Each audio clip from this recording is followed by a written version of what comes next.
All right, I'm just gonna end it early. I can't stand the music anymore. It's the worst music I've ever heard. I'm sorry for not trying this out sooner. But everyone, thank you so much for joining today. It's a lovely Friday, best day of the week for those in Europe. This is probably the end of your workday. So lucky you. For us in the US, especially in San Francisco, we're just starting our day. So unlucky us. And I feel like Europe just has it so good. You're ahead in time, you see the future, and you have healthcare and labor protection laws. Here, we just get laid off willy-nilly. So Yeah. anyway, I'm super excited about this call. I'm here with Lena Kul. She used to be the lead recruiter on the design side for Miro, and now she's a UX researcher, which is super, super impressive. And the biggest reason I wanted this call is because the current job market is so difficult, it's so challenging. I know many candidates are incredibly frustrated with the process. Sometimes you get ghosted, you don't hear back, you can apply to hundreds of positions and not get any response at all. And when you do get an interview, sometimes after 3 or 4 rounds, you get the worst feedback of like or no feedback at all. So there's an incredible amount of confusion. There's suspicions. There's a lot of negative feelings and frustration. And I hope that we can try to maybe build a little more empathy. So by unveiling the other side of design hiring process. Lena is somebody that I deeply respect, somebody I would definitely go to whenever I have any questions about my resume or how I can, land a role at one of the top design companies in the world. And also, if anyone is currently working on a startup and you're trying to hire your first designer, Lena is probably the best person to go to figure out how to build your design team from the ground up or to scale later on. Lena, how are you doing today? Wow. I feel so humble. Thank you so much. What an introduction. I was like, I want to get to know that, Lena, but I'm so excited, Han. Thank you so much for inviting me. It's been absolutely amazing living up to this event and just like looking forward to speak to you. And I've enjoyed all the prep and really looking forward to sharing some of the hopefully impactful insights because as you said, like I love the goal of this meeting is not like to tell what is the good design process is, what is a good application process is, but like really to build the empathy between two sides of the process. And I think that's absolutely important right now. Absolutely. And one of the coolest things I've noticed is that you recently became a UX researcher, which is super uncommon. And also, props to Miro because so often when you join a company, they just want you to stay exactly where you are. You can say, hey, I want to be a product manager. I want to move into something else. Like, no, no, no. We love where you are right now. You're providing the most value possible.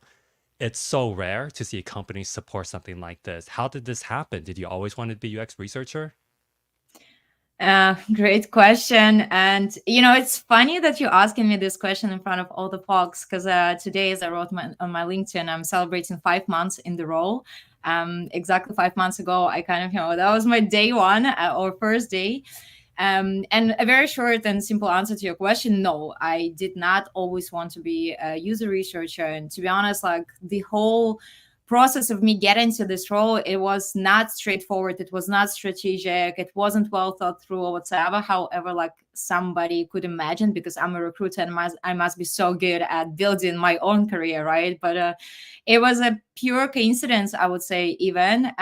But at the same time, there was a lot of like, intention put in.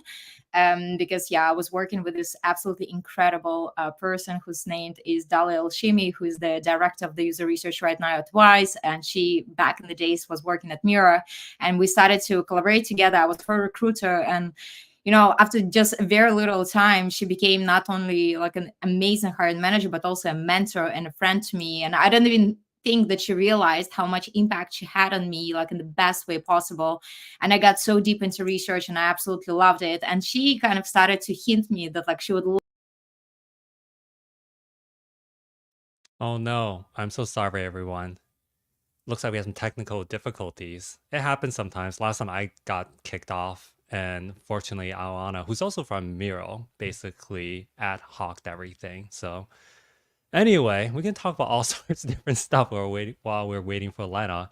If anybody has any questions, even personal questions, I can answer it now, or we can talk about anything else you like. Anything. Help me out here. I'm dying. I'm struggling here. I am not very good at adapting to the flow of things. I plan for everything except for this, apparently. Oh, she's back.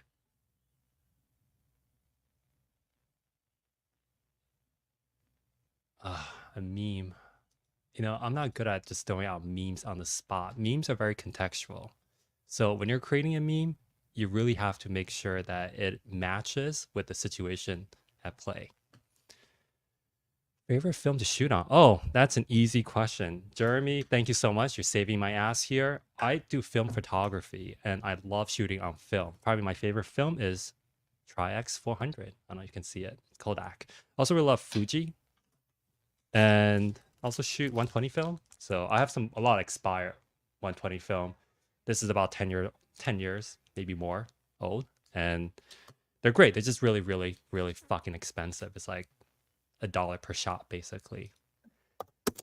Hey, Lana. How's it going? Hey, oh Welcome my back. God, got kicked out. Can you imagine? I guess the StreamYard was like, you telling too long of a story. All right, I will back on No, track. Is everything all right? everything's good. Yeah, Amazing. I had to like talk about film. I'm like, everybody just Yeah, ask me personal questions because I have nothing else to talk about. I love So it. Okay. Well, let me kick back in because, yeah, that's what happens when you use technology, and it's absolutely fine, right? Life is life. But yes, basically, what I was saying, that Dalia was kind of, offering me to get into the team. And I was like, no, my career as a recruiter is just going up so much. And I'm going to become this like big head of recruitment, whatsoever. And then we all know what happened, right? Layoffs started to happen. And in that market's situation, not so many promotions happening, and things like that. And I really felt at some point that my role I started to stagnate, right? Like I've spent 6 years doing the same things, and I tried to learn absolutely everything that I could. And then all of a sudden, like a year later, the only UX research headcount pops up, and of course it pops in my Slack, and I'm like, is that life talking to me, right? Should I actually try and test it? And that was like the least straightforward, I guess, hiring process that I've ever experienced. But here we go. I landed the job, and it was very interesting because I landed this quant part, right? I'm building the benchmarking programs. Like I'm not doing the interviews or anything like that, as many people would imagine me to do, right? Because that's my background. But yeah, the background of the recruiter kind of helped me to understand data and work with it. And now I'm really, really enjoying to kind of, explore that from that side. that's amazing. So do you feel like it was a push or pull when it comes to UX research? Like, did you feel maybe pessimistic about recruiting at that point in time, given all the layoffs and also where it was headed as a field? I definitely did. And I think, like I want to make sure that like everyone understands I tell like only my own story, and I don't talk for like every recruiter in the world.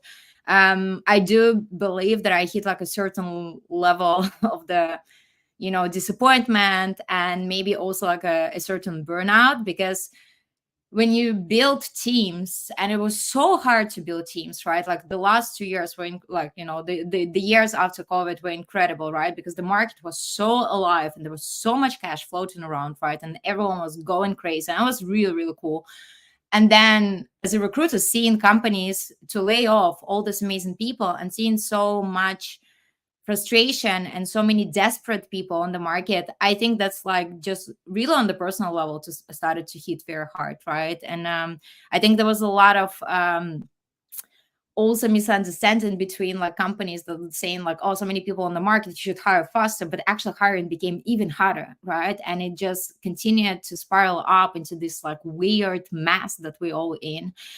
So I definitely was quite excited to leave the space for some time. And I must tell you, I did not do any recruitment or any coaching for quite a few weeks afterwards, because I wanted to really kind of let go and refresh myself a little bit. When I prepared for this talk, we came up with a list of like maybe 30, 40 questions. And I said, we're going to throw out about 90% of these because something really interesting is going to come up. And you just hit on something that is often talked about right now, which is there's a ton of really talented people on the market right now. And as an external recruiter, I've noticed that as well. It's like it's much harder to sign deals with startups because they all feel like I don't need an external recruiter. I can easily find the top 10 designers by writing a LinkedIn post because there's going to be a lot of social sharing and also people are just really, really wanting a job right now. And the assumption made by a lot of candidates is that because there's so many people on the market, then companies should be able to hire almost immediately, like within days even, right? And you're mentioning that it actually takes longer. Tell us about that. Like, why is that happening? Yeah. That's an excellent question. And I think we all should talk about that because there's like this, very untruthful, opinion that it should be much faster. I see a very simple reason for that process and for that kind of, situation that we're in. Yes, there are a lot of people on the market.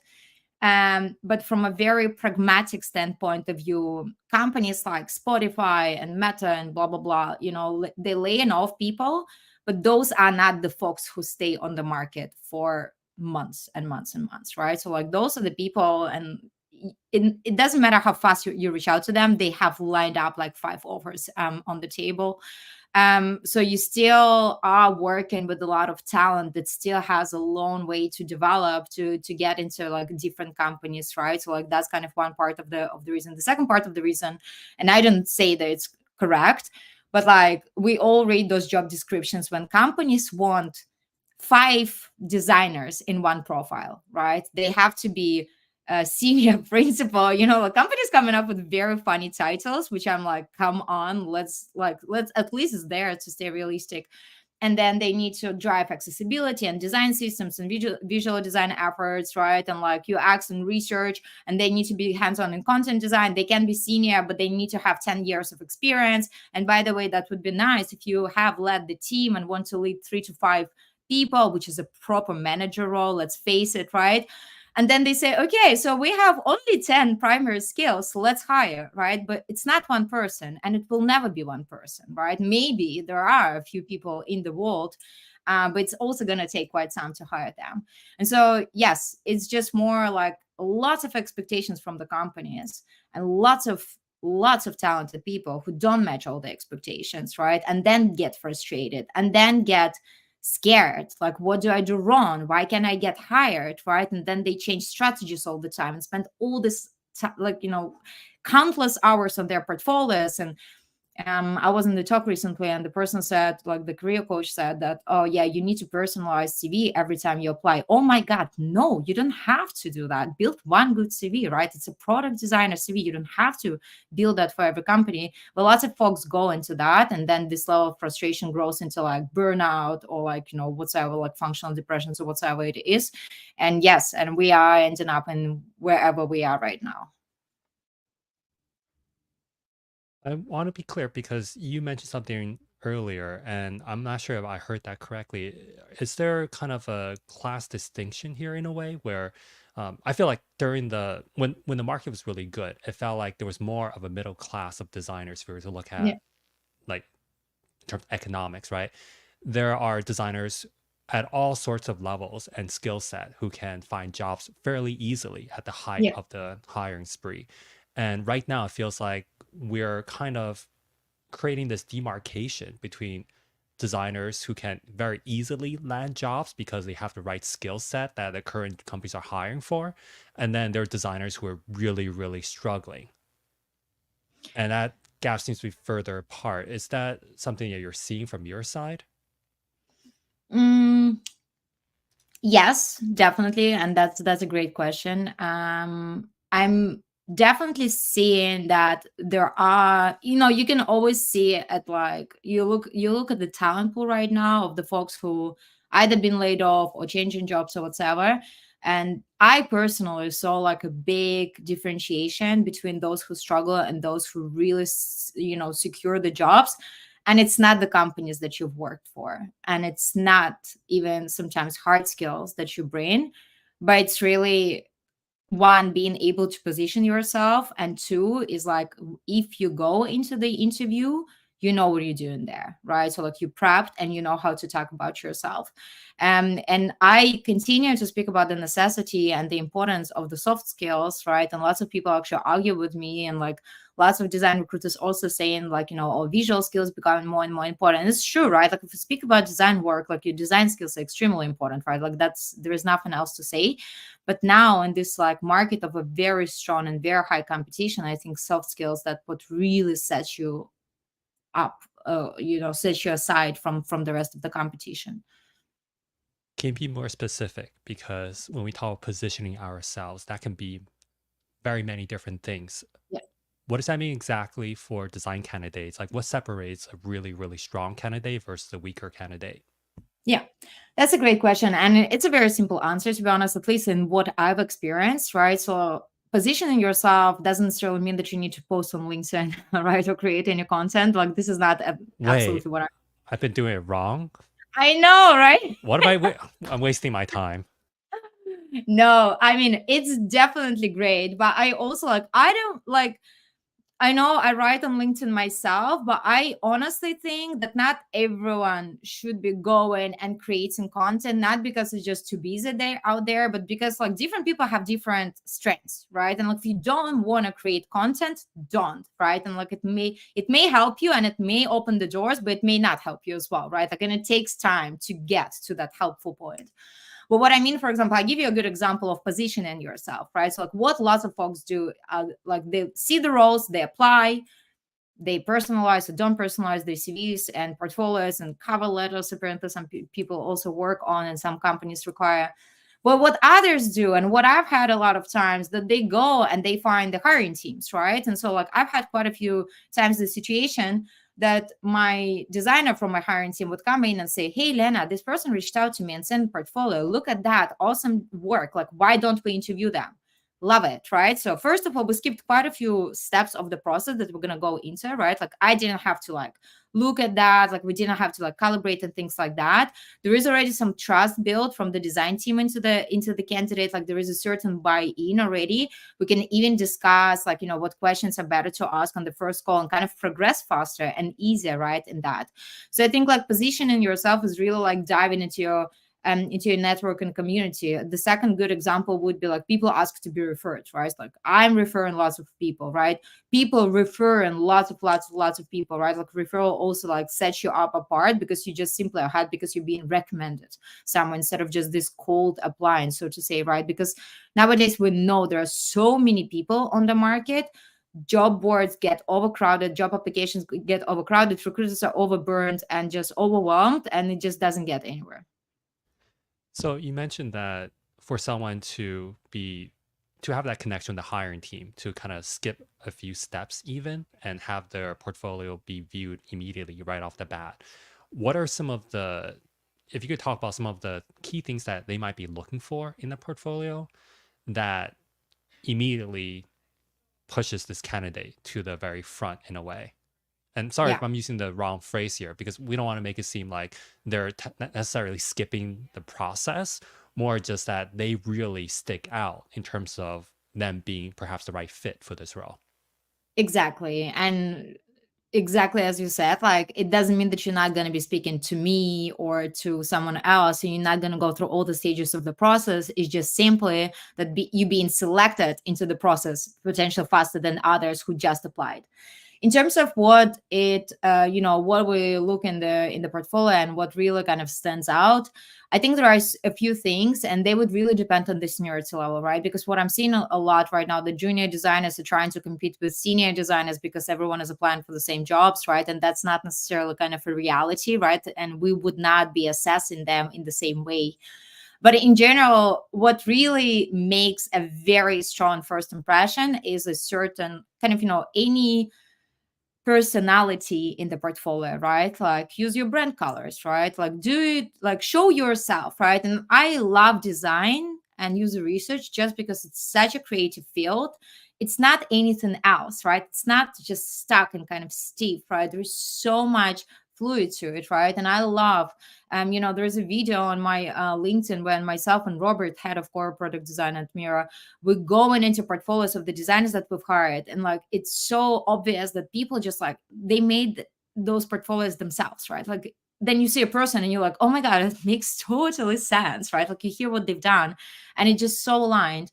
So, some personality is absolutely great, and that really makes it, right? Second of all, it's just I call it accessibility, potentially not the best word to use, but like, lots of folks share portfolios and they password protected, but you cannot get in, right? Like, that's a big problem. Honestly, it's First time it's okay. Third time it's like 10th portfolio, it's annoying, right? Like it's really frustrating flow, and like, I'm your user, why don't you think about me, right? Like, how can you build the experience for millions of users if you don't think about such an important thing as Right. me getting into the website? um so yeah, that's it. And definitely the flow of the portfolio, right? Like, I don't want to be very precise about the structure of the case studies. Like, it doesn't even have to be a case study, it can be a PDF file. I always say that because everyone thinks they need to build those beautiful portfolios on Framer or whatever. It doesn't have to be that. It can be just like a PDF of two case studies, but you need to speak about yourself. But really the flow is important, right? Like, can I find that case study, right, easily? Do I understand what it's about? Do I understand the problem that you were trying to solve? Do I understand how you understood that it was a problem? This is what Miro does very interestingly. We're not as interested in your solution as how you got to that problem space, right? Like, how did you understand that it was the biggest and the most impactful thing to solve for the business and for the user? And I think that's very interesting way of looking at it, because we all can follow the design process, right? But like, how do you understand that this is something that you need to be solving right now? That's the juicy part for us. And of course the visual part is quite important, right? Like, of course, after some time I could open the portfolio and literally see that it's just crooked in a way. And I understand that it's a lot of effort. I'm building my own website myself. Like, I know it's painful, and I have a lot of empathy to that, but you will be hired for it and you will get salary for it. So like, you need to make it well, Mhm. right? And I think that's a fair ask. I appreciate that. I think people need to have this congruence between who they are personally, their Yeah. portfolio, and also the interview process. I can ask you questions all day, but we should definitely get to the meat of this, or really get to the main course, which is Yeah. the diagram that you made showing the hiring process from beginning to end on the hiring or employer side. Because your disconnection earlier, it's no longer showing. So if you wouldn't mind just presenting that again, and I'll add it to the stage. So yes, Yes, please I'm walk us keen. over this. I might have a few questions here and there at certain steps, but I might cut it a bit. Absolutely, absolutely. All right. So I've built this giant thing. Please don't get scared, but I'm gonna walk you through it. And it's basically, this is the recruitment process, and I want to show two worlds that we live in, right? And so like, that's what you see on top, and we're gonna go kind of horizontal through that, and then we're gonna go step by step through what recruiter goes and what they see and what they experience. And I really hope it's going to help to build a little bit more understanding, kind of these background processes that happening and some of the challenges that we are facing. So in the nutshell, job gets posted, obviously, and you have two choices. You either apply or you do not apply. And once again, it's up to you how you apply and how you get into the job, right? If you don't apply, it ends. Very simple. And then if you apply, you're, of course, waiting for the response. And then hopefully you get the yes. So, like, let's talk about it. And you go into the recruiter call, right? And so we land at the stage one. You talk to the recruiter, you explain a little bit about yourself, maybe you share about your salary expectations and all of those good things. And then the recruiter tells you, all right, I need to sync with the hiring manager, I'm going to get back to you. So from now onwards, whatever we're going to be seeing, oh, sorry, it got a little bit crooked because I made it Oh, smaller, but we can make it I want to work. first interjection. When we talk about salary expectations, what do you think people should say to best position themselves? Because a lot of candidates feel really nervous because they feel like they're Hmm. locking themselves into a number. And the advice that's often bandied about is try to get the other side to say the first number. And then you can say, oh, I agree with that or not. What's your advice, both as a recruiter and also as a human being? Not that recruiters aren't Yeah. human beings, but let's like somebody who, like, if you were on the other side and you're interviewing for a job as a user researcher, how would you approach this so that you're well positioned for the later rounds? That's an excellent question. So many people struggle with that. I always give an advice to first of all have a number in mind. And people say, okay, but how do I come up with this number? And there are a few ways for that, right? So, first of all, you need to think what is going to be the salary that's going to make you happy. What is this number? How does it look like, right? You want like whatever, 20, 30, 40% increase. I don't care. But think about the number that's going to be good for you, and think about the trade offs. How much lower can you go if in case you have to go? Or if they cannot meet this number, what else do you want, right? Like, what else do you want to see in this job application that potentially is going to make it work for you? And two, what's really important, especially for the folks who moving into like very different businesses, very different countries, right? I always suggest simply reaching out to the folks who working in those companies and asking them directly. I personally, and oh my god, I'm gonna say it in front of everyone, but this is my true belief, like we should start speaking a little bit more openly about the money, and maybe not like sharing the salary ranges of the companies, because simply that's kind of, in some places that's not necessarily allowed, but not keeping it as like a very personal thing, because like the market should be fair, and we should be able to get that fairness out of the market. So like I've had quite a few situations when the candidates would relocate from Australia or San Francisco, New York, or whatever, like to Amsterdam or Berlin. Now I'd say, hey, do you have some friends working in design field? Talk to them and ask them how much they earn. And then the folks would come back literally with the ranges that we would have, right? Like such an accurate estimation of the cost of living and everything like that. So yeah, that's kind of, high level of the suggestions that I usually give. What happens if the candidate is significantly above the range? So let's say you ask me for my expectations, and for this role, the range is I'm not super familiar with Berlin ranges anymore, but in the US, it might be say 130 to 160K Mhm. for a senior designer role, and I have always made say $180,000 per year, Yeah. and I would like to not take a pay cut and stay around that. So if I say 180K and I'm like 20K above the role, what happens then? Yeah.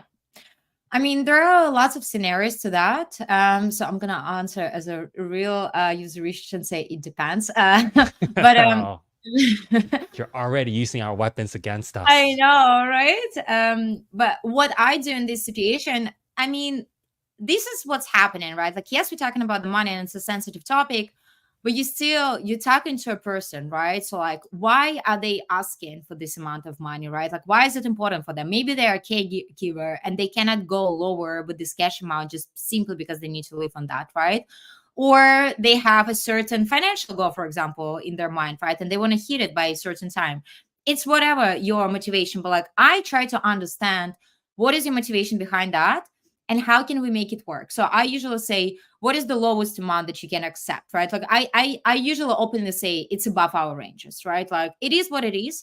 And honestly, like it's a responsibility of a recruiter not to trick anyone into the salary, but still try to make it work. Like, it's my ethical responsibility as a person to person, as you said, right? Like, because I want you as a candidate to keep living the life that you want to be living, right? And I don't want you to then decrease your level, quality of life and think about me every day, right? Because I do care about my karma as well. So I usually would try to understand like how much lower can we go? If you say no, it's non-negotiable. All right, can we swap some cash for equity, for example, right? Maybe yes, maybe not. All right, can we swap some holiday days for cash or anything like that, right? Maybe you're looking for flexibility, and we can think about like more flexible arrangement that we have in place where we cannot pay you so much, right? So like understand the motivation of the person, because like money is not just money as a motivation. There is always something that money connects a person to, right? So like I always think it's extremely important to understand and really find the way around. But sometimes it is what it is. You cannot make it work. And I think that's, I've let go like that many candidates, but just like openly saying, listen, like we cannot match it. You can go through the process. I think it's going to be absolutely incredible. I think you're an incredible candidate, and there is like a real chance, but then you need to be ready and remember that I told you that it may not Mm. happen, or we just pause for now and maybe in the future our ranges are higher, right? And this is the beauty of connecting with your recruiter and recruiters connecting with designers and creating the community, because I've hired people who I tried to hire 3 years ago, and only like a few months ago I hired them, right? But it's a long game, and it's okay. But you shouldn't be tricking anyone. Okay, let me put it this way. I I know we're not really talking about Miro. It's more just we're talking about it from a general sense. Yeah. Let's say I'm making 20, I would like to make $20,000 more than the range for the role currently. And I feel like it's too early to talk about this right now. What's a good answer I can give to have that flexibility and also build trust and rapport along the way? So I'm not annoying the recruiter by being overly demanding in our first conversation. but I Yeah. also would like them to know that I'm actually, I'm a high performer and I might actually be a little bit up level compared to this role that you're advertising right now. What's a way for me to answer it so that you're still really interested in interviewing me and getting me through the process, and also I'm well positioned to negotiate for a little bit more over the range down the line? Um, and it's a great question. And this is literally what you need to say, right? That like I would like to keep it to myself, and I'm a high performer, and really, like, can we talk about it just after one call, for example? Or that's what I usually offer to my candidates. Like if they don't give me the numbers, I understand why, right? Because there is Yeah. always like a good guy and a bad guy on the call. And like you speak to some recruiters who do try to trick you. I'm not saying we're all great, right? Like, there are bad designers and there are bad recruiters, like there is nothing to say about it. But I always come back to this conversation as quickly as I can. So like, I say, okay, let's drop it, and I connect you to the hiring manager, and then we talk about it. But look, I need that number ACP. But the point is, like, the silver lining here is that if you made a very strong impression on me, and I do believe that you are really strong fit, it doesn't really matter how you avoid a conversation about the salary, because I potentially already know that you may be over the range, but Hmm. it's still worth to continue this conversation. So my responsibility as a recruiter to say, listen, like our bands X to Z, and I don't want this conversation to be over here. And if you're above, maybe also go to the hiring manager and talk about the role, talk about the job, talk what you're going to be doing, how you're going to be developing. Because I've had lots of instances when people would say it's non-negotiable, but then they would get to know the role and they would be saying, well, Right. like this is once in a lifetime opportunity, like let's go for it. But of course, we also don't try to use this position, right? We try to make it as good for them as well. It's a two-way street. This is a this is wonderful. I love hearing this, and I want to ask so many more questions. We're like rapidly running out of time already. I'm so frustrated by that. I definitely want to ask questions around, let's say I'm a staff level designer and I'm interviewing for a lead role, which is a little bit under what I was working at previously. And right now the role is just a lead role at this salary range. What are some effective ways for me to possibly get up level? Like, is that locked in for many companies, or is there some flexibility? How do I find that out? Do I just ask directly? Communicate? Yes. Yes. Okay, Open wonderful. communication. It's funny, and it's a very short comment because we are running out of time. But I always, my professor used to say that dating is like recruitment is like dating and vice versa. And I actually thought it was pretty stupid when I was studying at university. But now I do believe that there is a little bit of the truth to that, because like open communication is very important, right? Like, first of all, you need to understand what is the lead role about, because lots of companies don't know the titles, and then they give like senior and lead and manager, and like it means nothing, right? So like understand what is the role, and if you know definitely that you are more senior but you definitely want to get into that, speak openly. What is your performance review? How fast can I move? Can we make an arrangement that if I hit XYZ, I can move into that role, and then I'm going to hit my salary, right? Because I'm going to prove myself. Have that conversation, have that negotiation. Got it. So let's talk about bad actors now, because there was a pretty famous incident on LinkedIn a while back where a recruiter um, did not help the candidate anyway, because the Mm. recruiter had a salary range about, say, 100 to 135K or something, and the candidate only asked for 85K. And as a result, the recruiter gave the offer at 85K instead of within the normal range for that role. So that candidate is now being underpaid dramatically. The recruiter wrote a post about it and said, folks, it's not my job to coach you how to negotiate. So this person made something like $35,000 less than if they had simply been a little bit better. The suspicion that a lot of people have around this is that recruiters get some kind of incentive for perhaps saving the company money on salary by negotiating hard against candidates or withholding certain information in this case. What is your view on that? Does that happen typically? Is there some kind of incentive structure for recruiters to do things like that? Or is it more just we want to get the candidate in and make them happy? Hmm. I've never heard about any incentives. There's like, so if you are in-house recruiter, so like for the candidates, it's important to understand what kind of recruiter are you talking. A recruiter who's hired by the company or the agency recruiter who's working with the company, right? So if you speaking with the in-house recruiter, there is rarely any bonuses. So we all work on the fixed salary. So no, most likely they didn't get anything out of it. And speaking specifically about these situation, like I've had many situations like that, and this is where my personal data comes in, that female candidates tend to lowball themselves, and I always feel very bad about seeing and proving it once and once again when I ask a male candidate and then right away female candidate like after that, and the difference of the range is like 40 50K sometimes. It's insane, right? So like it is what it is. And of course, like we represent the interest of the company, but we also represent the interest of the market, right? Like you always need to think that you are a recruiter, but you work with yourself, with people, for yourself as well to some extent, right? So like I personally, like ethically, would never allow myself to bring a person in the company who's going to be dramatically underpaid, because they will find out, right? Like it's just, that's how it goes, right? Like they will find out about it. And it's very much on you. Should you tell like the very top of the range and like give them like this 100% of clarity?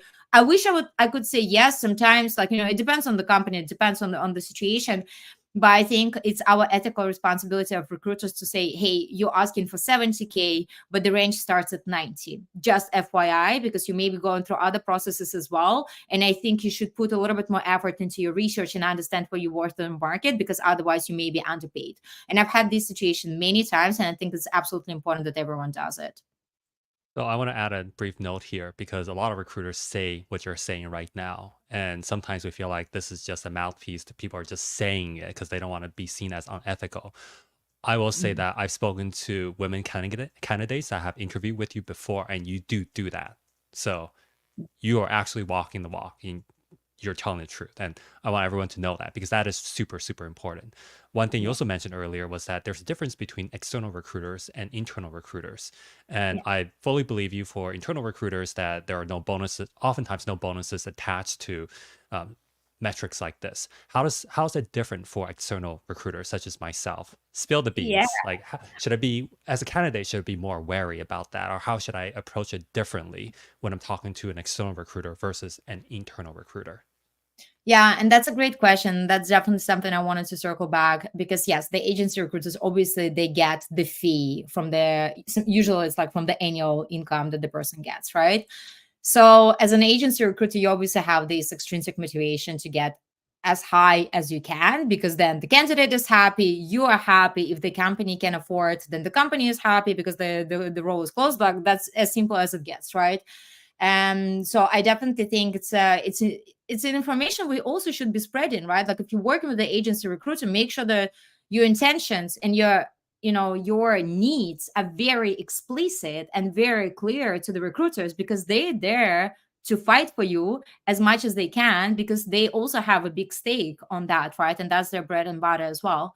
And I definitely think that just in general, speaking about the salary, it's very uncomfortable somehow for a lot of folks, but we should also start overcoming this stigma of like not being able to talk about the salary. And there is more and more reports. And why is it such an uncomfortable conversation? We all want to earn and we all go to work to earn money. Why can't we talk about it? Exactly. Amen. I believe that fully. So, one uncomfortable question I do want to ask is, let's say I'm working with you as an external recruiter, okay? So I get a cut of the percentage of the base salary of the candidate. So, is there, where does that money come out of? Like the money you're paying me if I successfully place a candidate, is that taken out of a separate budget? Does that affect the candidate's ability to negotiate more if they were to cut me out of the equation? So, if a candidate's interviewing directly with Miro and there's no outside agency they have to pay, or there's no outside agency that Miro has to pay for finding this candidate, does that person get, is that person able to negotiate for more money versus a candidate I bring in who you'll have to tack another, say, 18, 20, or 25% on top of the normal rates? That would make sense, right? Sorry, not again. I'm asking all these questions on a No, no, broad yeah, level. I'm saying this is not specific to Miro. I'm yeah, saying yeah, generally across the for board. sure. For sure, and don't worry, I don't take it as a mirror question, because I mean, Mirror is not the only company that I worked in, and I also have a very broad network of recruiters who working in that, and we definitely sharing those pain points. And the answer is, the answer is that the salary range is usually set up for the role. It doesn't matter the source of the hire, right? And so usually, of course, if so, sometimes even, right, like if the company hires an external agency to hire, then the budget starts to be split. So, for example, the seller of the designer would go from the budget of the design, but then the agency cost could come from the people team budget, right? Because they hired that person to help to hire, right? It depends. Some companies have they just full on design, then some companies would have it in a different way. In general, that's a very specific kind of situation, but overall, I once again, from ethical standpoint of view, I don't think that the companies or the candidates should be like kind of go in different way and strategies depending which source they come from, right? Because like once again, you need to be asking for what is going to be making you very satisfied with your salary. There is almost always an opportunity to negotiate, and I don't call everyone go guys and negotiate like crazy, right? And like ask for 50K more than you're asking, but like if you know that you're more than the role and then the salary that they offer, and you should definitely try to negotiate for that. But it doesn't really matter whether you come from the internal recruiter or the external recruiter. There is a set budget for it, right? So it wouldn't necessarily make a difference. I'm so sorry that we're almost near the end and we're only on step one, but this is just so fascinating for me. Please continue. All right, should we go into the diagram? All right, cool. So once again, then after I didn't put this sticker that rejection can be followed at every stage, but I think it's quite straightforward, right? That any candidate may be rejected after every stage, depending on their performance. So off we go. Stage one: you speak to a recruiter, you speak to me, you discuss all the beautiful and complicated and sometimes uncomfortable things that Hannah and I just discussed. And off you go, you're waiting for the second call. And then you may have the small pre-closing call with the recruiter, and you should. And if the recruiter doesn't offer you that, you should ask yourself, what is happening in the pre-closing call? You should be asking, what is the aim of the interview? What kind of questions should I be expecting? What kind of competencies and skills are going to be assessed? In the ideal scenario, the company gives it to you. If it doesn't, please be proactive in asking. If you don't know what's going to be asked, you don't set yourself up for success. So you speak to the hiring manager, and if everything goes well, you go into the task. Usually it's either the take-home task or the whiteboarding challenge or whatever the company comes up. And ideally, you would also have the pre-closing call once again to get to know what's going to be expected, to speak about the salary once again, to start negotiating.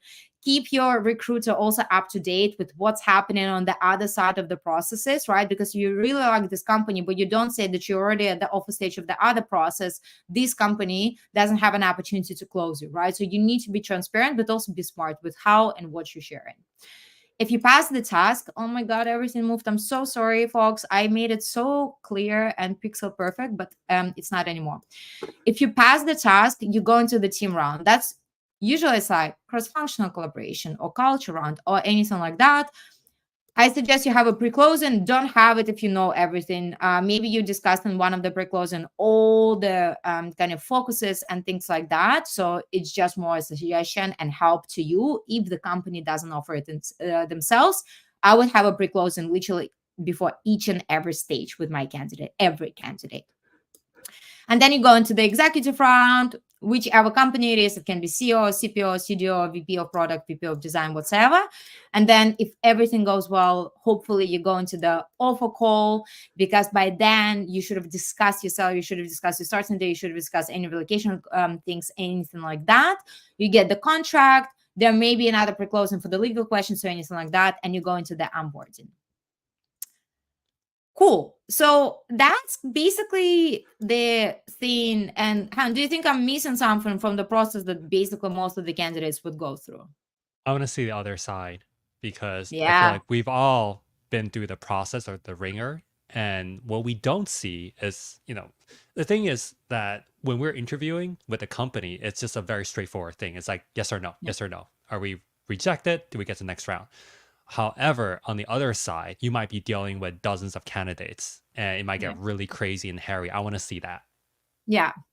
For sure. And for the sake of like clear understanding of what we're gonna be seeing, because you already see like it's getting a little bit messy, we speaking only about one job and potentially just one candidate who's going through this process, right? So like please think at scale as you're also listening to me, because we are facing hundreds of applications and it's gonna answer lots of questions like why it's taken as it's taken.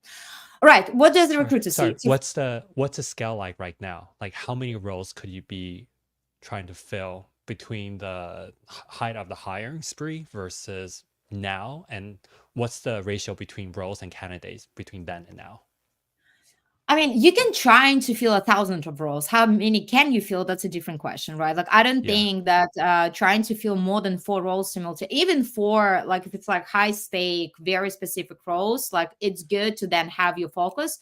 I think at max, I personally can handle 7, but that's already getting a little bit overwhelming. I wouldn't want to have 7 roles anymore. I actually like more like targeted recruitment, very community driven recruitment. And because what you need to think is that if you post a role, and this is what we stopped doing at Miro at some point because it was just too much. If you post a role within 2 hours, we would get like 300 applications, and then off you go, right? Like you go through all of that, and then multiply it by 7, and it's you with 2,000 applicants in like 2 hours, 3 hours of time, which is obviously 2000 in 2 hours. yeah. We literally Holy had crap. those things that I would come to work, in a nice mood, and it would be like 600 applications to check. And no one can be sane after that amount of portfolios, basically. I'm not going to lie to you. Can I ask, not you specifically, but how do recruiters typically tackle that? Would you look through the hundreds of applications one by one?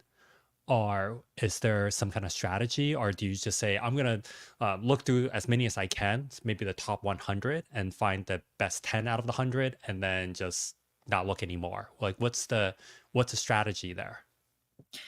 It would depend on the quality of the applications, honestly, and this is why we stopped posting at some point and decided to like reach out to people or like post for like a very short period of time. And so many people were like, "Oh, why don't you put the limit on your on the jobs?" And then they would go offline. Well, because there is no such functionality on the ATS as we live in the world that we live in. But yes, basically, I would try to go through all of them, or at least get back to as many people as possible. So I could like go through 100 out of 400, and we would get like, to be honest, like the conversion was insanely low, right? So we could get like only like 4 to 5 good ones out of 100, right? For example, or like not good ones. Once again, like I apologize for saying that, but like suitable ones, right? Because like what's good and bad, it's not really a thing. And then you may end up actually going through all the 400 just to find something, but then you also understand that for each and every portfolio you would spend X amount of minutes, right? And instead of that, you could be sourcing, and my conversion on sourcing is much higher than actual conversion of like application to the recruiter call. So yeah, at some point we just stopped doing that at all. Got it. Thank you. Please continue. Apologies for Absolutely. the cut-ins. I'll be I'll be quite quick, and I think it's quite straightforward, but it is important to understand what's happening. So like kickoff meeting, what is it, right? Like just in a few words, basically, in the companies that have a better maturity of the hiring and understand what they're doing to some extent, because the secret to be told, most of the companies don't have 100% clear vision of what kind of profile they need by the like up until the time that they hire someone, right? Like it's hard, right? Like it's the same as dating. Once again, you don't know, like you see their dating profile, but you don't know whether they're going to be great, and you need to ask some questions for sure. So the kickoff meeting is when the recruiter and the hiring manager comes in and they discuss everything, like what the success looks like in first 3-6 months, right? Like what is it connected to, what kind of product is going to be working, what is the level, what is the seller, where is like the hiring team, what is the structure of the interview process, what kind of competence is going to be discussed and discovered in each of the stages, what are the questions that the teams need to be asking. So basically you try to go as deep in detail as possible to truly make sure that the recruiter understands the role, and that the team knows what we're looking at, and everyone is as aligned as it can be. In lots of companies that you may be facing as the candidates, it worked this way. The hiring manager came to a recruiter and said, hey, we need to hire a senior product designer. Here's the job description, right? And all of the recruiter goes, posts it, and then tries to figure out what's happening. Unfortunately, it's still that's still happening, and I'm not saying it's great, but you can be also facing that. But let's talk about this specific kind of process more. So there's the kickoff meeting. After we kick it off, we post the job, and then the first applications come in. I think it's especially in design, you have to collaborate on the first applications to understand, are you attracting the right talent that you wanted to attract? If not, you go back into the kickoff meeting and try to understand what's broken there, right? Like, or maybe something is in the job post and you can see the errors leading you to that. After you calibrate, and I say some processes may require actually several recalibration sessions to realign on the needs of the company and what kind of talent comes in. So sometimes it's a very painful and long process until you get that first kind of good application that you have been looking for. And so as you calibrated on the talent, you go into the recruiter call, and that's the stage one, right? So that's something that you're also experiencing. After you've spoken to a recruiter goes into the debrief. Usually debrief happens between the recruiter and the hiring manager. Sometimes there are some other parts of the team as well. And the debrief, as you can see, it can bring you to any of the stages, right? For example, the call didn't go well, but you rated that candidate as a tier 1 candidate. You go back into the collaboration of the first profiles and to try to understand what have you missed from their portfolio and their CV, not to make the same mistake.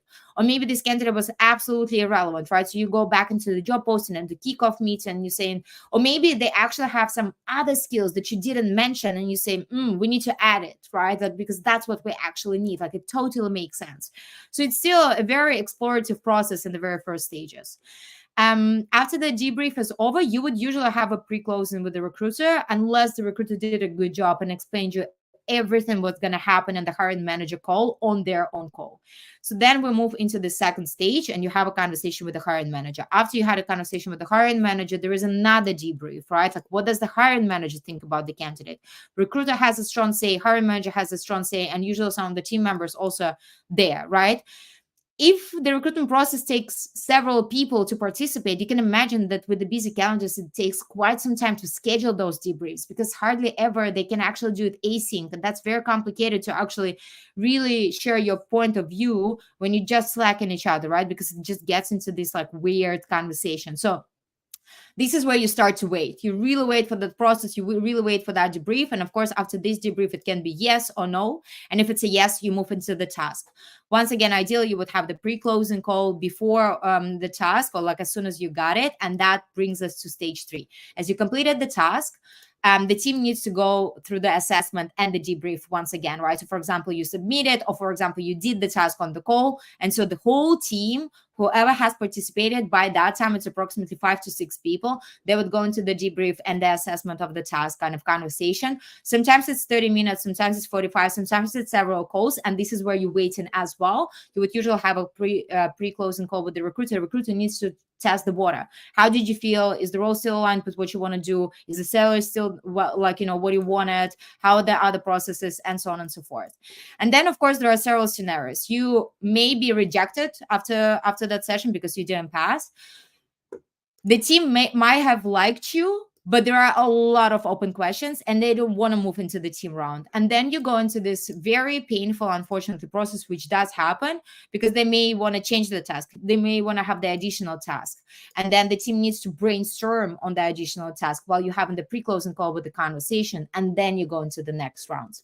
If everything goes quite straightforward and clear, then you go into the team round, right? After the team round, once again, there is a debrief. It's very important to make sure that everyone is aligned, that everyone is on the same page. And if everything goes well, then you go into the executive round. If something doesn't go well, you might again go into the brainstorming of the additional rounds to address some of the red flags, because usually when we send you to the executive call, everything has to be perfect. Everything has to be clear. And usually executive round is really like selling call, right?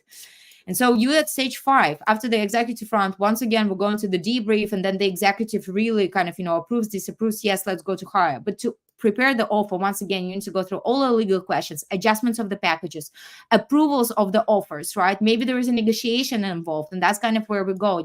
I may have a call with you and you say, no, I don't accept this offer, I want XYZ. And then I go back into the legal questions, adjustments of the package, approval of the offer process.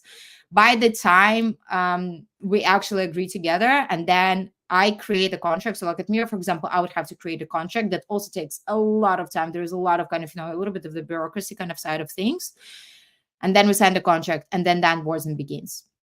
So I really tried to make it very quick, and I hope it was clear, but I hope everyone understands, just like, this is one recruiter leading that process and having all the pre-closing, all the debriefs, all the conversations, all the emails are sent, all the coordination usually done, like maybe some sourcing, and there are many more roles kind of that happening on the other side. So that's definitely something that takes quite some time. That's insane. Absolutely insane. So, as a candidate, if I go through the entire interview process with a company, it's often maybe 5 to 8 hours maximum, right? And maybe several more hours of preparation for like another 3 or 5 Yeah. hours. What's it like on your side to go through the entire end to end for one candidate? Oh, it's really hard to answer, because like sometimes you see this amazing candidate, but there's like a huge relocation issue, right? Like they relocating with the family, or like they're not sure about, like, you cannot imagine how many things I had to research, like, what kind of school can you go and how much it costs, for example, for you, right? Because I'm interested in Wow. closing you as a candidate, right? Or for example, you don't understand, like, you would have to go into like laws and things like that. It's insane. Or like read contracts together and understand, is there a clause or not, are you breaking the law with them, like of that company or not. So literally sometimes, or like, sometimes I would also have like the candidate accepted another offer, and then you have to speed up and really get everyone up to speed in like no time. And how many offers I've done, like, on weird times and weird days, because we really wanted that candidate. But I would easily say that you can multiply the time of the process from the candidate side by three, for the recruiter, because there is so much preparation, and everyone says, oh, why don't you prepare the email templates? Well, we all people and we all different. You can have the body of the every email, right, and every prep, but like it has to be personalized, right? It Right. has to sound personal, and it's a lot of manual work as well. I've got 100 more questions, but I also want to talk a bit about the coaching that you do and advising that you do for other companies. I know for Women's History Month, you gave out free coaching slots to women who would like to learn more about how to become a designer. Can you tell us a little bit more about that? Like, who are you hoping to coach? Who are you helping? What can you help with? Yes, absolutely. Thank you for bringing that up. Indeed, I gave up five slots, and I want to give out five more, and give them by the end of the March, because of the Women's International Day.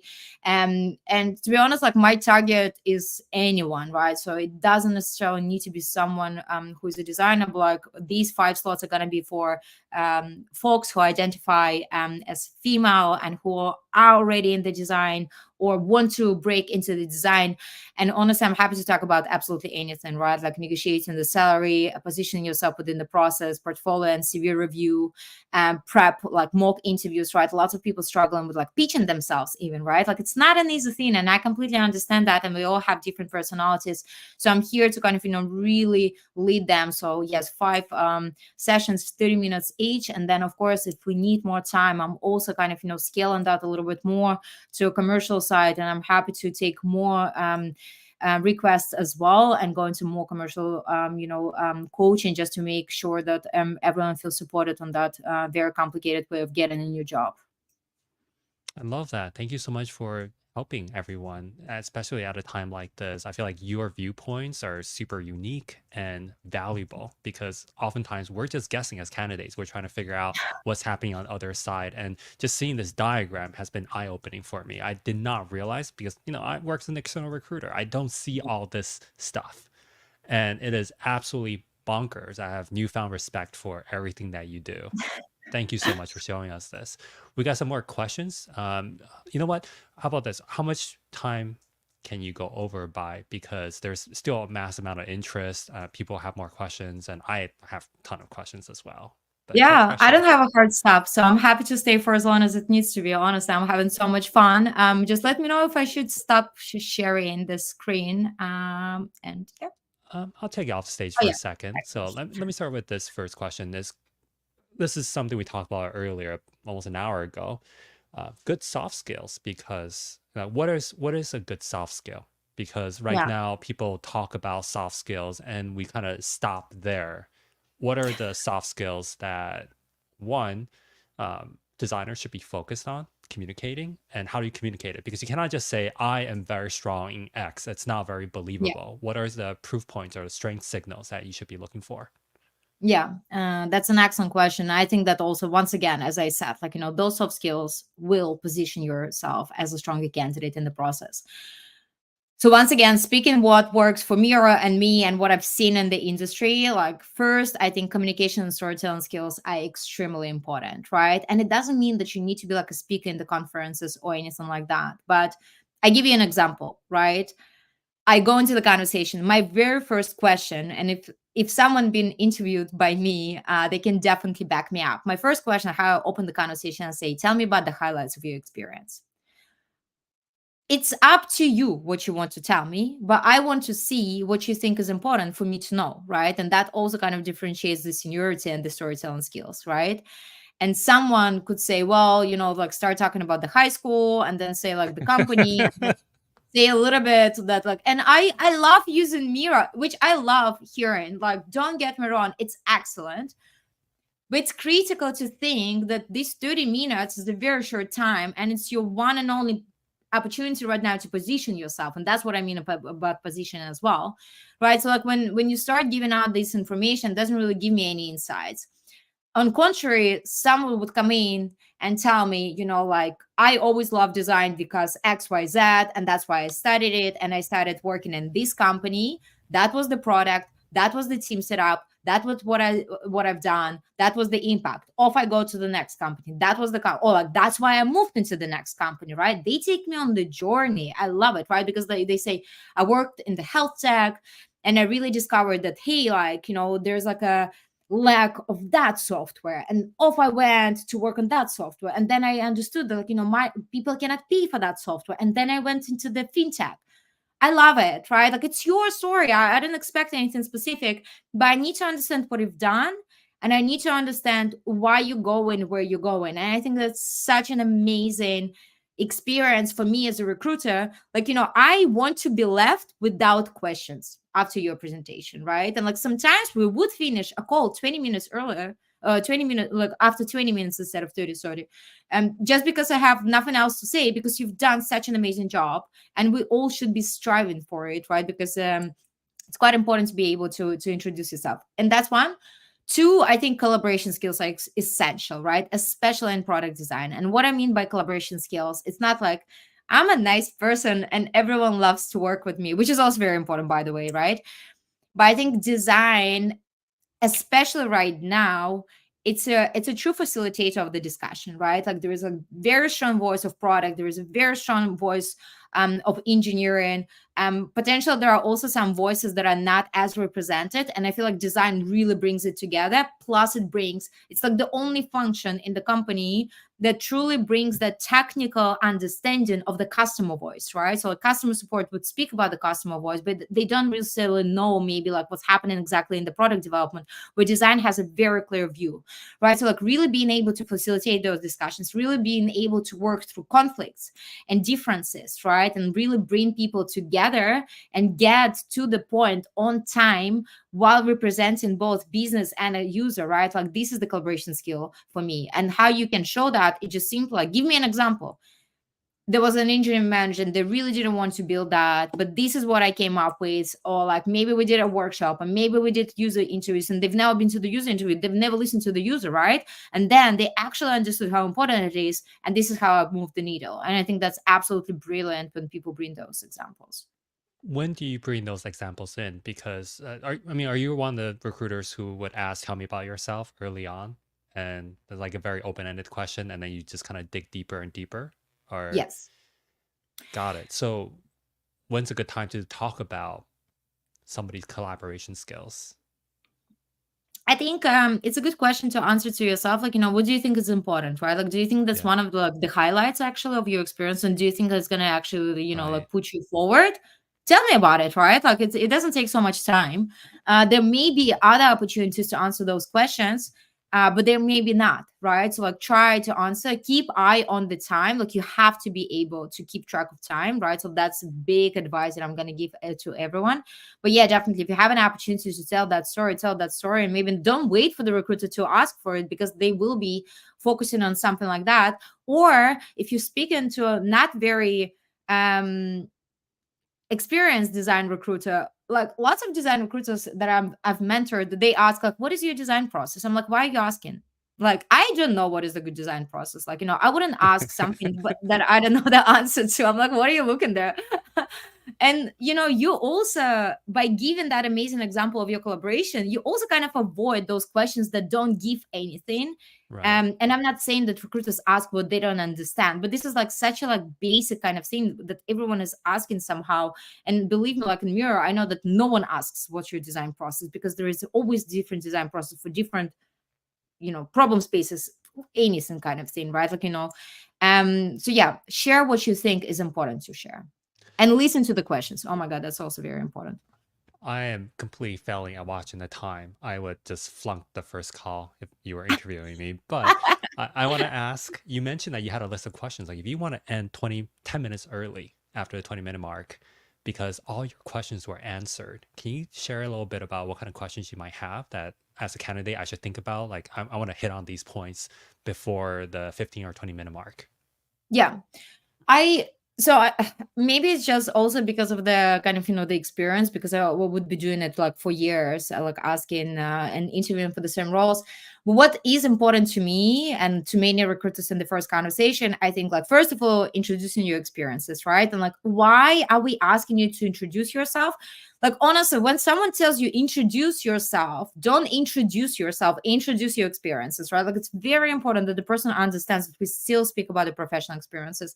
But I try to understand, what companies have you worked? B2C, B2B, big corporations, startups, like, what have you been exposed to? Second of all, like, I would be curious, like, the teams that you've worked, right? Like, big, small, maybe you were the only designer, maybe there were several designers, maybe you led, mentored someone, have been mentored to anything like that. And once again, problem space, how you've solved it, right? So like, that's something that I'm gonna be digging in. Like, for example, if you've applied for like senior product designer enterprise, right? I need to understand that you have some B2B experience, right? So like, that's a great sign for you that you need to be digging into those experiences. If you don't have B2B experience, try to think how you can connect whatever experience you have to what we need, right? And kind of make that connection. Second of all, of course, some of the soft skills, once again, right? Like, you can say, oh, and by the way, in this role, it was like a very interesting situation because we had a very tight deadline. And I saw that we wouldn't make it, or like, we couldn't push another feature, but it was absolutely essential. And this is what we came up with, whatever your story is, right? But like, that's a great thing to once again show your teamwork, collaboration, working with the deadlines, really kind of, living up to the business expectations. And I think what's really important, what lots of people don't do somehow, and I don't know why, but I want to understand why you want to work in Mira, or I want to understand why you want to work in Google or Figma or Meta, right? Like, tell me a little bit about your motivation, right? And it doesn't need to be like, Mira is the best company in the world, and that's why I want to work for it, right? Like, there is something amazing about the mission and every product in the world. You can find good and exciting about literally absolutely any product in the world. And I want to know why you think you should spend your life on developing this product. Like, I don't care if you're excited specifically about, like, the space or anything like that, but like, why you want to do that? Because for many companies, it also comes down to your dedication to that product and your passion, right? Like, are you going to dig deeper and understand everything about the competition, everything that's been done? Like, are you going to, like, once, like, I heard a person say, like, I want to hire a person who's going to wake up with crazy ideas and come in and say, you know what, folks, this is what I came up with. And I don't say that, like, work-life balance and things are important, but you need to be passionate, at least to some extent, about the role that you're applying for. And I want to know why. That's wonderful. I just want to summarize it because you're loading my brain right now with amazing Sorry. ideas. So you have so when you're being asked, tell me about yourself, we're talking about experience here. So the questions Yes. I would want to get answered as a candidate would be talk about my experience, why I went into these roles, what drew me to that company, that product, that team, so that you have a better picture of what motivates me intrinsically as a candidate, as a designer. I want to talk about the business impact I've made, how I've connected the business needs and also met the crazy deadlines that we might have had, how I collaborate with engineers, product, leadership, etc. And also why I want to work at Miro at the company I'm interviewing at. Why this? And also to make sure I understand the job description. Are they asking for B2B or B2C, mobile, web, etc.? And then connect my experience to those asks. Yeah. Amazing. I love that. I want to jump to this question because we mentioned it earlier. And Adriana Fruchter asked a great question. Do you use AI to read the applications? Yeah. We don't. And I don't know anyone who does. I have heard a lot of people complaining about like them being completely like, destroyed their applications because of like, some crazy AI tool is checking. As far as I understood, that's also more kind of, US related. Like in Europe, I don't know anyone who's checking CVs with the AI tools. Maybe now it's gonna get a little bit more and bigger, but a short answer, no, we do not. Got it. Is there are there any AI tools that are slowly being leveraged on the recruiting side right now that candidates should be aware of? Not just for reading Uh, CVs, but like any of the workflows. Not really. I think like lots of tools. I mean, it depends first of all what kind of tools you're using, right? This is also the reality, right? Like this is quite funny when lots of folks tell, but why don't you do this and that with you too? Well, because HR tag is like the worst kind of tag you can work with, right? Like I don't understand why there is no good tool for recruitment because every company recruits. It's insane. Um, and now, slowly but surely, I guess they will also adapt some of the things. I think like the most spread one is ChatGPT, simply for the emails and templates and stuff like that, because it just makes a lot of Got it. sense, right? That generative AI. There is an excellent tool, and I'm not advertising, but like Talent Wall. And the only reason I think it's excellent because their CEO and CPO is the ex recruiter, and it makes complete sense that he's built the tool that actually works really really well like for recruitment flow. And I do believe they also introducing some AI features, and it's pretty cool for analytics, and also it's kind of like a Trello but for the candidates, really cool. So you can run some of the things, but I don't know anything else, and I don't know whether Talent Pool has AI, but I can imagine that if someone would, they would have that first. Say talent pool or talent tool? Talent Wall. Talent wall. Oh wow, my hearing Yeah. is completely off. No. Okay, I uh, gotta check that out because ATSs aren't really very good right now, and some of oh them god, pretty no. damn awful. This question: how can we participate in this mentorship that you're offering right now? What's the best way to reach out to you, find you? Yeah. I think my LinkedIn is going to be the best kind of, top of the funnel way. And I'm happy, you can just reach out to me and tell me what you need. As I said, like there is like a list of things that I can definitely provide, but I definitely want to make sure that I am the right person for you, right? And I'm going to use your time and my time in the best possible way. And if we feel that it's going to be a good fit, definitely we're gonna schedule the call, 5 sessions till the end of the March. And then whoever I cannot give that session, because simply if I get too many contacts, I'll definitely provide some of the alternative kind of possibilities for us to meet and chat.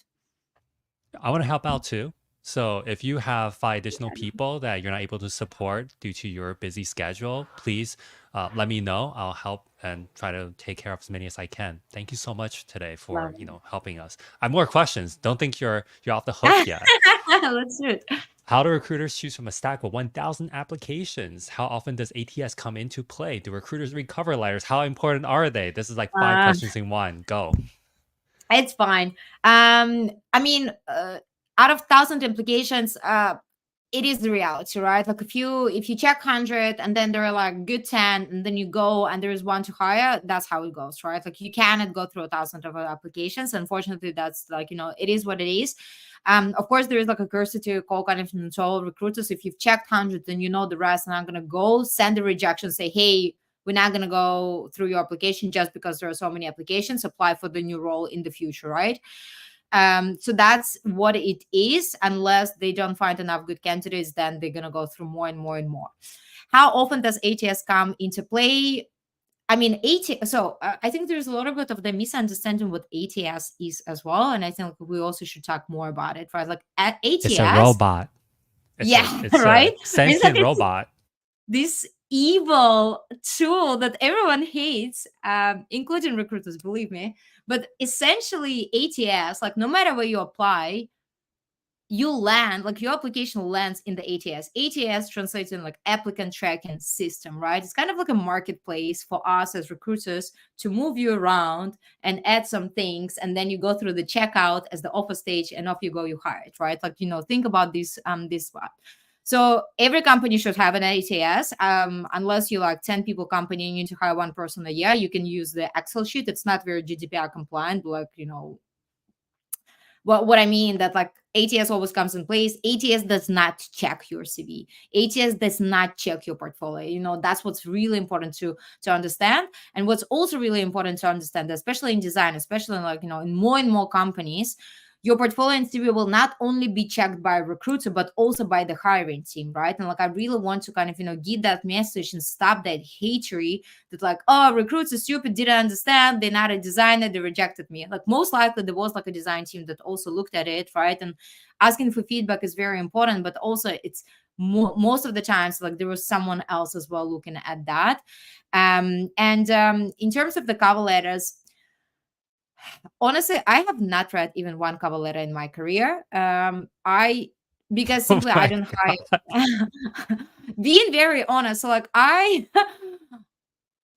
always like, sometimes when my hiring managers like used to ask me, should we ask for a cover letter? I'm like, are you gonna read it? If not, then not, right? Like, don't waste your and people's time. If you're a junior and if you're applying for a business role, most likely you would have to write a cover letter, and most likely someone will read it. Like, I know recruiters, like even from me, or like from marketing or sales, and they may read cover letters. In tech and design and product, not so much, right? So like, unless it's really specifically asked, don't waste your time. I wouldn't necessarily say that it's gonna push your application forward. And therefore I don't think they're very important, especially for the folks who are not junior folks. You mentioned earlier that you would go through batches of applications if you have over 1,000 applications. And if there are some good candidates in there, then you want to put them into the interview queue. You might reject the rest of the applicants because you don't have enough resources and time to actually go through them. So logically speaking, there seems like there's an advantage to applying early on when the role is first released versus waiting until there are 600 applicants before you apply. Would you say that's correct, or am I off here? I mean, it's a common sense, right? Obviously, it is a correct estimation. Yeah. Got it. All right. Oh, man. Okay. This question, how can I get feedback? Because it's so hard to get feedback sometimes as candidates. I know in the US, there are fears of legal repercussions Mm. by releasing certain feedback. Is there a way? I mean, are there candidates who are very good at getting actionable and useful feedback? What do they say that makes it a little bit easier for you to release that information versus candidates where like, okay, we need to just kind of say, sorry, we cannot provide any more feedback? Is there something they can do Mhm. or say? Definitely. I mean, first of all, it's usually not up to like what candidate is saying. It's like recruiters should be providing feedback. But I think we all need to understand once again, like, at what stage we ask for feedback, right? So like, quite often I would like imagine 400 people applied. I selected like 20, and then I rejected 380. And 300 get back to me and say, hey, can you provide me feedback why you rejected my CV? At this stage, there is no way I'm going to be providing feedback because it's absolutely not scalable, right? Like, it's the very first stage of the process. And unless you've spoken with me and or someone else, like, I'm not going to be getting back to that because it's just simply because your application wasn't necessarily up to speed, right? But I have a rule, and all the companies that I work for had that rule. So, like, I was trained for that rule. As soon as the candidate spoke to you or the hiring manager specifically, especially, you have to provide feedback preferably on the call or then in the email, right? So like if you're dealing with a good recruiter, you will get it, right? And you should be following up, and don't be afraid to follow up. Ask several times, right? Because they are busy as well, and it's okay. And we're all people and we all get lost in our emails. So don't be afraid to follow up. But once again, like, you need to be at a certain stage. If you just asking for feedback because your CV didn't go through, I can tell you that most likely you're not going to get it. The problem is here that some candidates ask for feedback nicely, and some candidates start having this like negative and aggressive tone to their messages, and that's where it gets tricky to give feedback, because it's not a feedback conversation anymore, right? It's more like this, It's an because I've had. argument. Yes, exactly. And You made a unfortunately, mistake. it's bad, and you This is cannot the imagine how greatest many people mistake.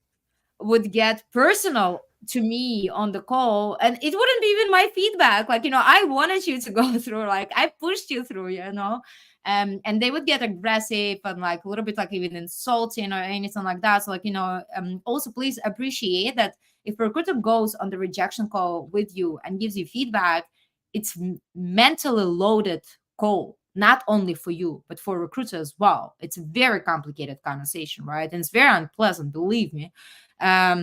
So be like, try to be empathetic to a person who needs to deliver. Like, don't shoot the messenger, right? Like they also delivering that news. And unfortunately, I have to say, because it is a reality, if you follow out 3 times, right, and you didn't get the feedback, most likely you didn't get the feedback. What you can do in this regard, however, once again, reach out to the team member, reach out to the hiring manager, try your chances, right? Like, try to reach out to someone else, and maybe they can do that for you as well. Got it. Thank you so much. Last question. I know I feel like I'm grilling you here. I know That's this is great. probably a depends thing as again. So for the recruiter and hiring manager, usually is there like if you were to draw a graph of how confident you are that you're gonna hire this person, is that like a big jump at any certain stage? Yes. Yeah. Yes. What's it like? Sorry, I'm so eager to answer to you. um, I mean, honestly, the biggest amount of candidates would fall after the task, whatever it is, right? So like whiteboarding challenge or whatever task the company has. And for us, it's not so many people would get to the task stage, right? So like our funnel would get like beep, very quickly, right? Basically. So if the candidate passed the task, there is a very good percentage for us to be very confident in them that they're gonna pass the rest of the process. Um, but I also think, it's quite often like I have never had a situation that me and my hiring manager would be like, I don't know, it doesn't seem to be good, and then boom, the candidate shoots, right? So like, there's always a high level of certainty in our decisions, and because I showed you this insane graph, and I'm sorry for maybe overloading and overwhelming everyone with like the speed and the amount of information.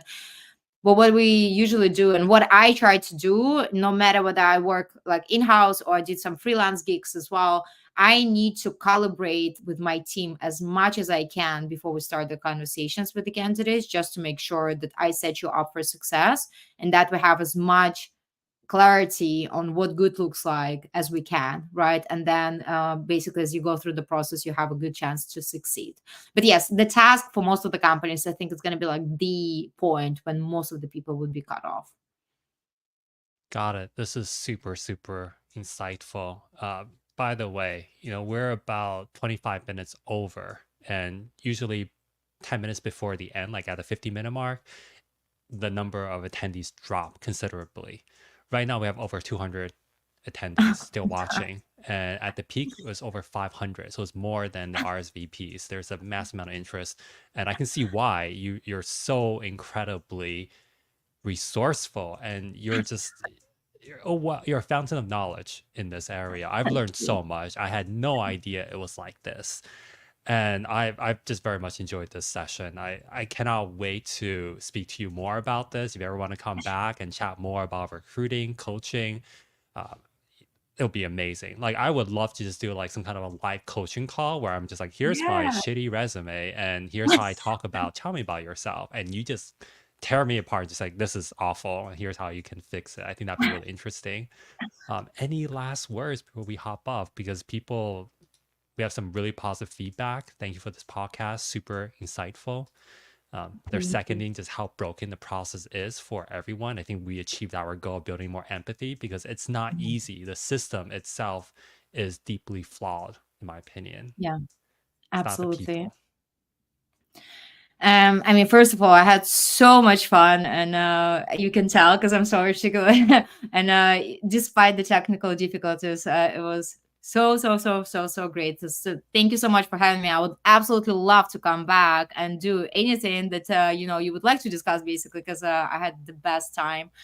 And I think, well, the final thought I have lots of thoughts, and like to pick up the one last final, it's not so easy, but I honestly, like as a person, I myself have been going through like a burnout and things like that, even though like you may not see that, or like, I haven't been laid off. So I cannot even imagine how people who actually like, trying to like swim in that ocean of misery feel.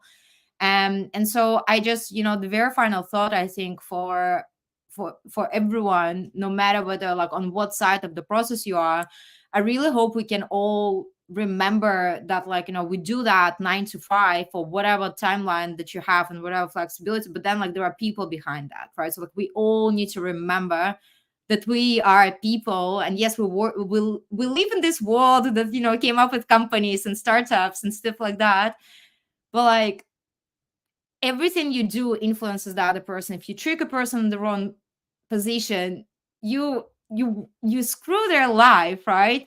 If you scream at the recruiter, like it's a tough job, right? It's a very mentally loaded job, and that's why I have so much respect to people who do recruitment, because it's very very hard. Yes, it's not, maybe not the smartest job in the world, but it's like very people facing job. Like people are the product, basically, right? Like in our job. So I really hope that we can be just a little bit kinder to one another. It's so important to be kind and to really like help each other in this situation, rather than try to like trick and sink each other. And yeah, the world would be a little bit better, I think, if we all made a small effort. I love that. I appreciate you saying all this. I just want to put in some more comments. Andrew wants to schedule deep dive part two. Joseph says, thanks, Lena Cool. Super cool. I love that. Go on. Luke says, he loved this session. And Oh, Fanny mentions, great insights, Lena. Thanks for the space. thank Can you. we get a replay of this? Yes, all live calls are recorded and available on LinkedIn for several months afterwards. You can also check the YouTube page. And I think that's going to be online for forever. Oh, yeah. It's people love seeing me getting beaten down. That's what I realized. So we could definitely do something like that. I think it'd be really fun. Super insightful, says Steve. Oh, and Thank this, you. I really appreciate this. Hillary says, if I wanted to be a recruiter, I want to be like you. Oh That is my god. true. That's amazing. Yeah. And Rachel mentions, I wonder if we can be more kind with the ghosting recruiters to candidates too. It goes both ways. I definitely feel that. Yeah. Yeah. Oh, I and can we get a JPEG of your mural board? Because that is really useful and insightful for Oh everyone. yeah, 1000%. Yeah, happy to share that for sure. You should make a post out of that. I think people would really enjoy it, and happy to help any way I can. Thanks Yeah. so much for doing this. Thank you so much. It's been very helpful. Thank you, Okay. Lana. You've been so Well, generous with your time. We're way over at this point, but this is, I hope this has been as helpful, insightful for everyone else as it has been for me. I've greatly enjoyed this. Thank you so much. thank you so much. It was amazing. Happy Yeah. Friday, everyone. Take care.